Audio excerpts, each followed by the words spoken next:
फक्त अटेंडन्स लावायला चाललो कॉलेजला, तसं जायची अजिबात इच्छा नसती, पण घरच्यांच्या शिव्या खाण्यापेक्षा ते बेटर आहे. आधीची गाडी माझ्याकडेच होती, ती घेऊन मी निघालो कॉलेजला. पावसाला पण काय जोर येतो काय माहिती.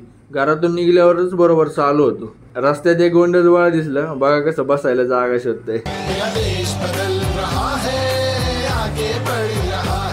जस्ट इग्नोर द फाटकी व्हॅन, गरीबी हो, बाकी काय नाही. शेवटी पोहोचलो या चुत्ता कॉलेजमध्ये. एका लेक्चरला बसलो, कळत तर काय घंटा नव्हतं, नुसत्या माना डोलत होतो. लेक्चरमध्येच ही असली कामं चालू होती. एक जण मला म्हणला हे आम्ही लहानपणी करायचो. मग त्याच्या वहीवर रेष ओढली, त्याने माझा शर्टच खराब केला. लेक्चर करून खाली आलो, एका मित्राने टॅटो काढला होता, ते पण 20,000 देऊन. भाई काय बोलू आता, कुछ बोलूंगा तो विवाद हो जाएगा. तुम्हीच सांगायला 10 पैकी किती गुण द्यायचे. संध्याकाळी निघालं शॉपवर. शॉपमध्ये एक फुलपाखरं आलतं, त्याला पकडलं आणि दिलं बाहेर सोडून. मी या कॉलेजला चुत्ता म्हणलो ना. कॉलेजने काय केलंय हे बघण्यासाठी आताच फॉलो करा.